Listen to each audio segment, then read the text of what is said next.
Learners, a very warm welcome from IELTSMaterial.com. Today we are going to discuss about how can we interpret a pie chart and the related vocabulary so that you fetch that band 9 from your IELTS exam. This is your trainer Kritika, here to share all my expertise in the writing task so that you nail your IELTS exam.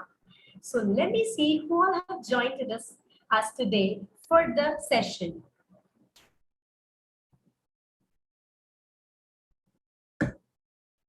So who all have joined us? Let me see in the live chat.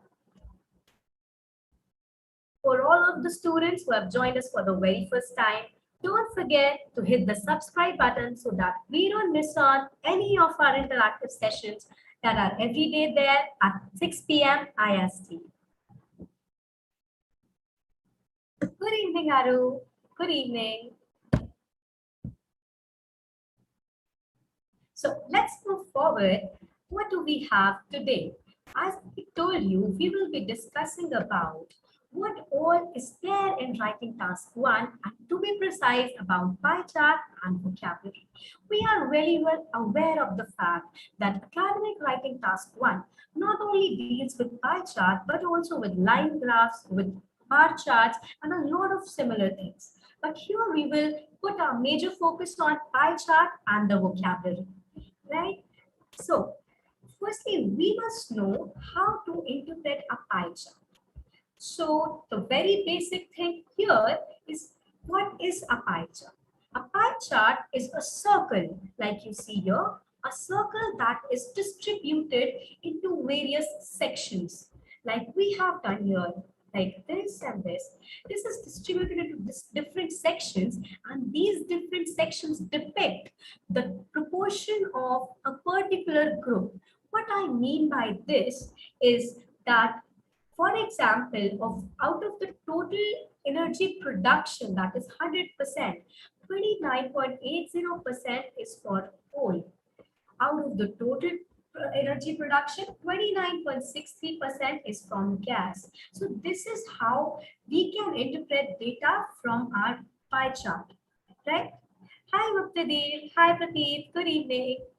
So we were on to our pie chart, right? So this is how we interpret. For example, if we move on to our year 2005, we will see that 30% of 30.93% is for coal. 9.10% is for the others. So this is how we can interpret our data from our pie charts.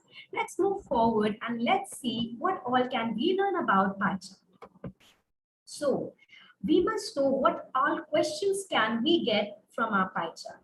The very first thing is where you will be given with a single pie chart and you will have to describe this single pie chart, right? You will be given this and you have to describe this single pie chart. And the other one could be where you will get two pie charts and you have to describe two of them. You will have to describe the two pie charts where, remember, when two pie charts are given, you do not mention everything that is there in both the pie charts. Instead, you will give a comparative data. You will always compare the two pie charts and represent that comparison in your description. To make it more clear, let's move further. Let's see what all is there in description of a pie chart. So as we move further, the very first thing to know about is the format. The format is an introduction, an overview, and specific details. The introduction, students, is more about the paraphrasing.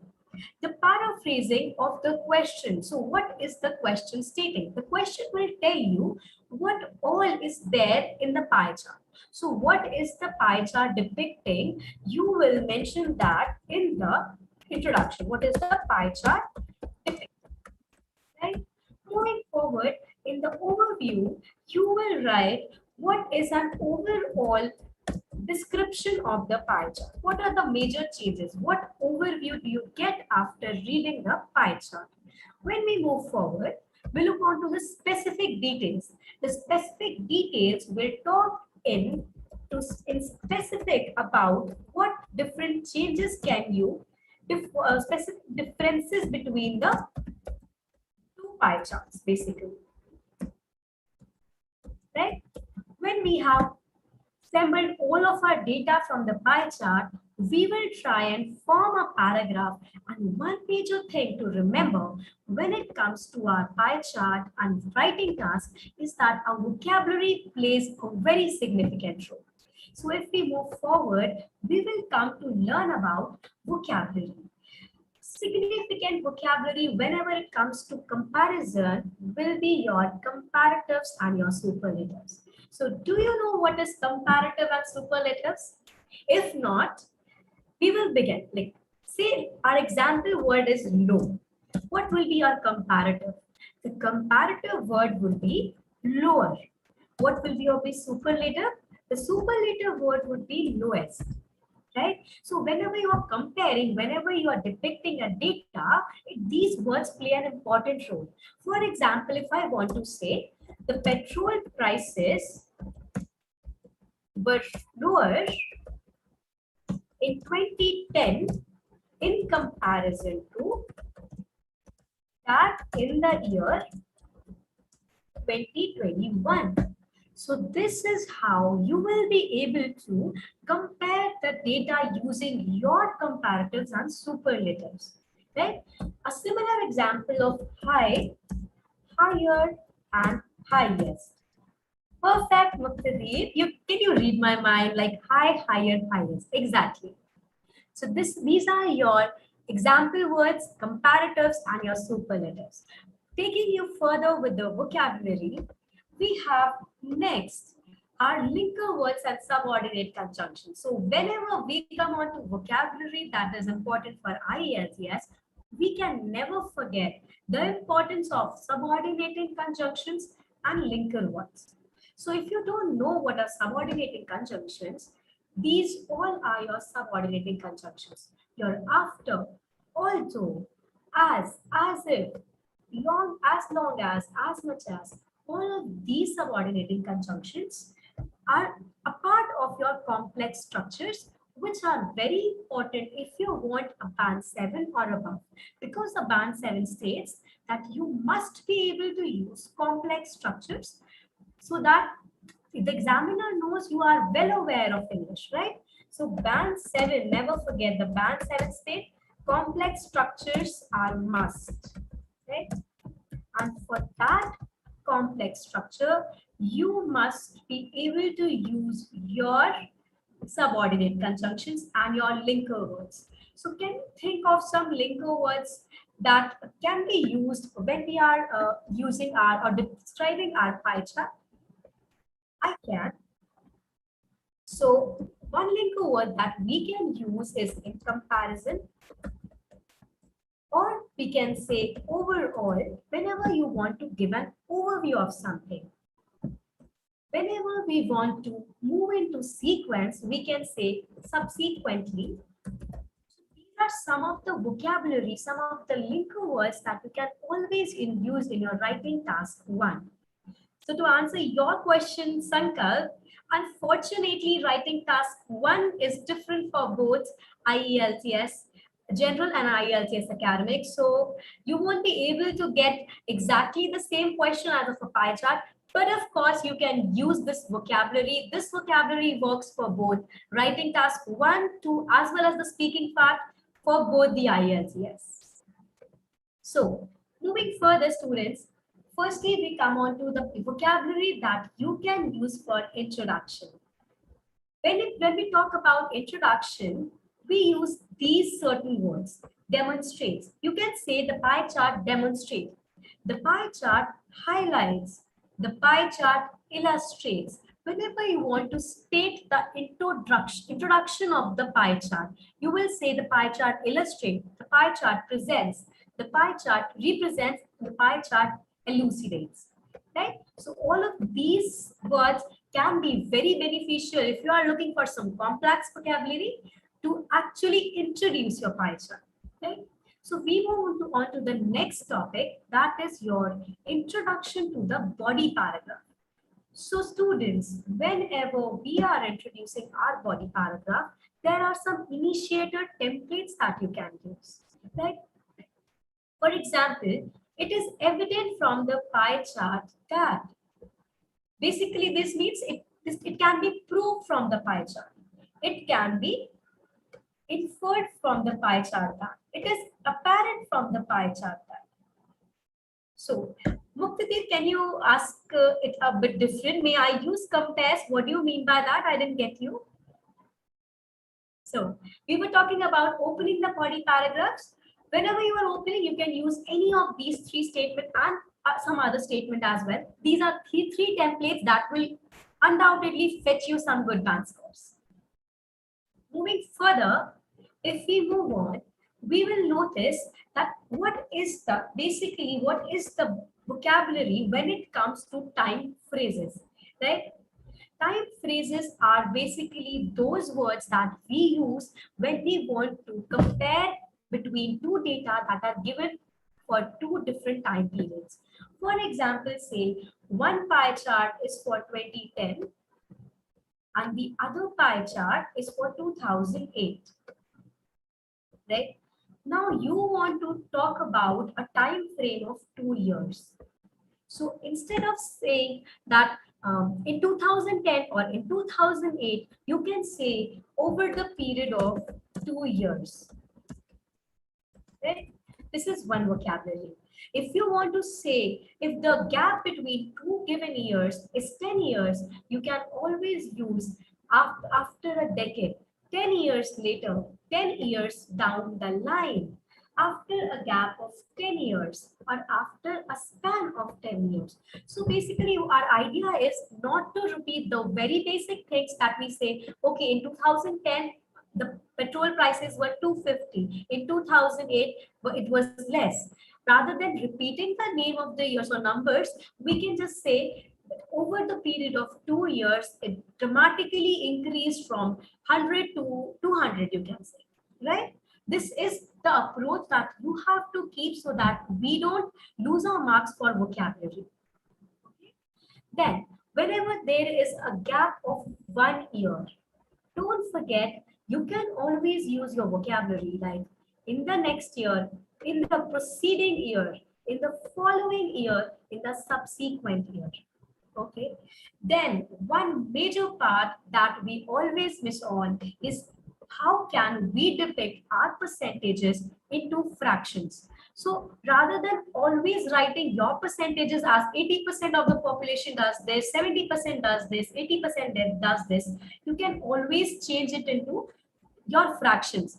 For example, if I want to say 80% of the population uses motor vehicles, right? 80% of the population uses motor vehicles. Rather than repeating on my percentages, I can just simply say 4/5 of the population uses motor vehicles. Right? This way, you will not actually repeat your percentages again and again, and that way your paragraph will be more impressive, your description will be more impressive. Similarly, for 80%, you can use 4/5. 75% is 3/4. 50% is a half. 25% is a quarter. 20% is a fifth. And 10% we can say 1 in 10. For example, if we say 10% of the total population have voted in these elections, we can say 1 in 10 people voted in the election this time, right? So when your percentages are not precise, they are not 80, they are not in terms of 0 and 5, you can use this vocabulary. Like it is 77%, you can say just over 3/4. If it is 77%, you can also state approximately 3/4. 49% is just under a half. 49% is also nearly a half. 32% almost a third. Can you give me some more vocabulary? For example, we come on to say 25. What can you write 25 as? I can think of 25 can be written as a quarter, right? 25 is a quarter of a whole 100. So this is the approach towards your percentages that you should have while describing a pie chart. When Once you are done with all this vocabulary, our next part comes on to what are the tips to remember. The very first tip that I always remember and I always suggest my students is to read the question, because the question is always having something new to offer to you. You might get confused. So in order to not get the wrong answer or get something that is completely off the topic, always read the question. Give at least a minute or 30 seconds to reading the question. Follow a proper format. The format that we just discussed, I'll just write it down for you. Introduction. Then we talk about an overview, that is an overall discussion. Then we move on to specific details. So stick to this format if you want to score a good time, right? Don't exceed the word count. Do you know what the word count here is? Yes, it is 150. So the word count is 150 words. So we are required to at least write 150, and appropriate and a good writing task one would be above 150 and 155. So if you are actually somewhere writing below 150, you won't be marked. It won't be accepted by the examiner. So remember, not writing less than 150. Next, we move on to, if the question has two pie charts, do not describe everything in detail. Instead, only include the significant points.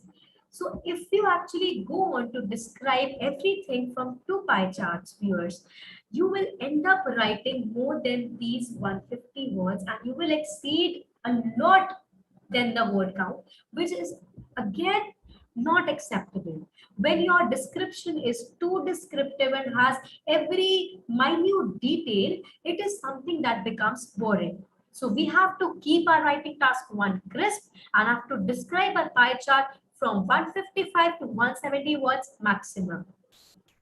The next tip is to remember is always mark the highest and the lowest sections of the pie chart. So always the pie slices that have the minimum percentage and the maximum percentage, do not forget to mark those and describe those in your pie chart. The next is to don't add any information from your end at any cost. You should not add anything from your end. The whole information should be completely that is already there in the question, already there in the pie chart.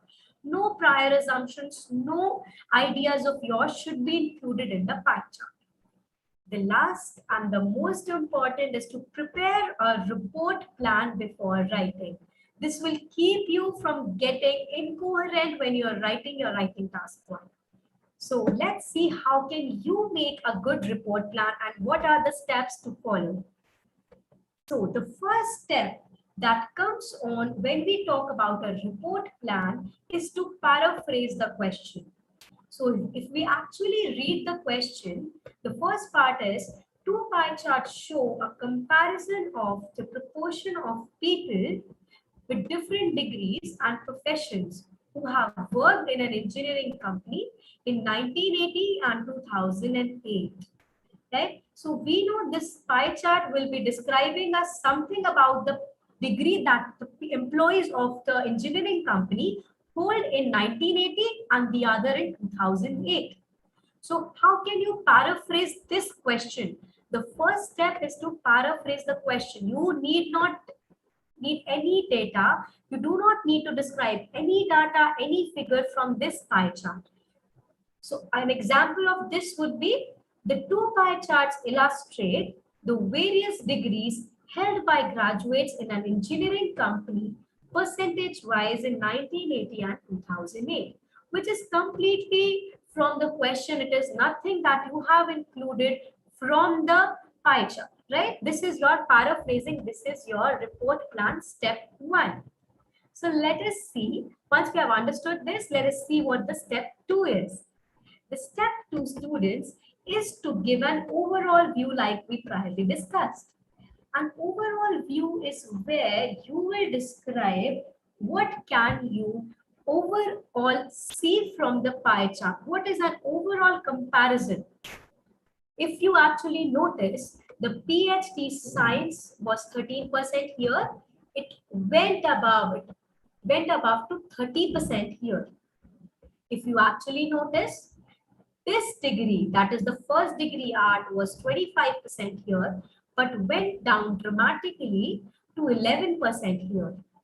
So in short, what can we see is that overall, which is a linker word again, in the beginning, first degree arts like this were very popular. They were very popular, that is, they were made 25% of the total employees, whereas PhD degrees were not preferred by many because PhD degrees only made up to 13% of the employees. In comparison, now again we use a linker word, comparison. PhD degrees gained popularity because they increased from 13% to 30%.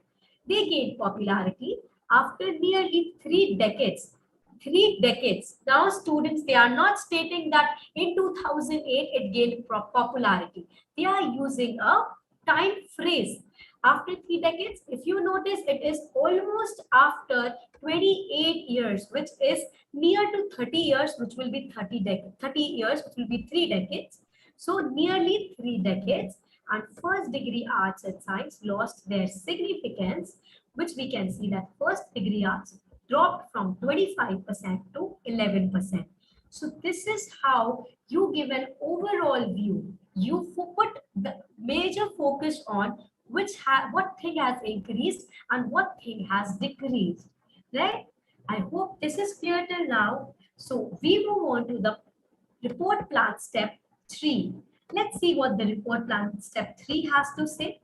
The report plan step 3 is all about a complete description of and in detail comparison of the two pie charts. So what do we have here? We have 13% is here, 30% is here, 29% staying constant, 2% to 7% having a increase. First degree from 19 to 10% having a dramatic decrease. Master Arts 12% to 13%. What can we use for 1%? We can say a marginal increase, right? So next we move on to, we have 25% and 11%. This is again a drastic decrease. So students, I will give you some vocabulary here. Whenever you see that something is being increased or decreased drastically, a very large increase or very huge increase or decrease is there, you can use a verb, adverb, that is drastically. If there is a very minute difference, you can use marginally. For example, since Master Arts is increasing from 12% to 13%, we can say that this Master Arts is increasing marginally, right? Marginally, drastically, dramatically is again for a huge increase or decrease, right? So this is some vocabulary that you can use whenever it comes to your description of pie chart, and not only pie chart. This is something you can use in your graphs as well. With this, we move on to our step 4. The step 4 is where you summarize all of the things. In summary, you are supposed to write what saw the most changes. So what actually saw the most changes?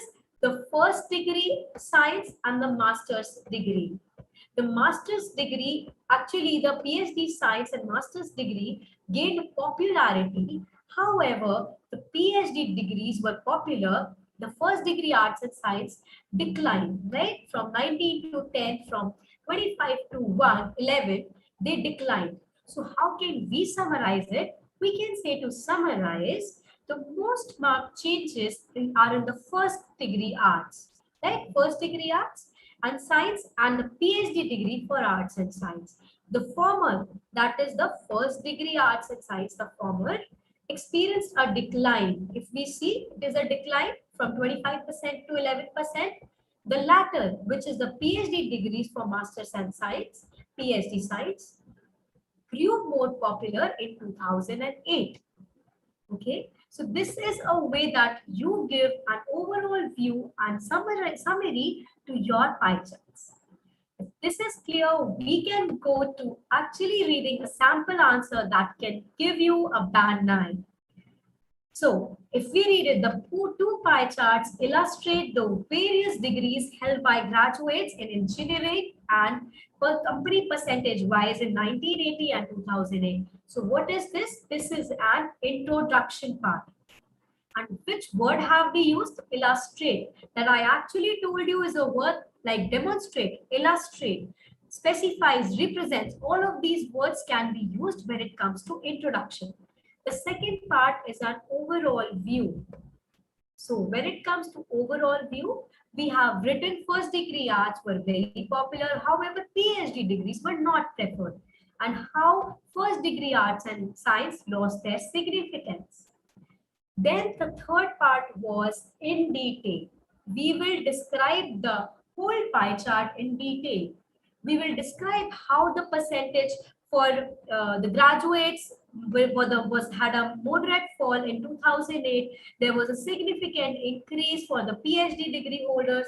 A dramatic growth was there from 13% to 30% in these years. So this is what we need to describe in detail.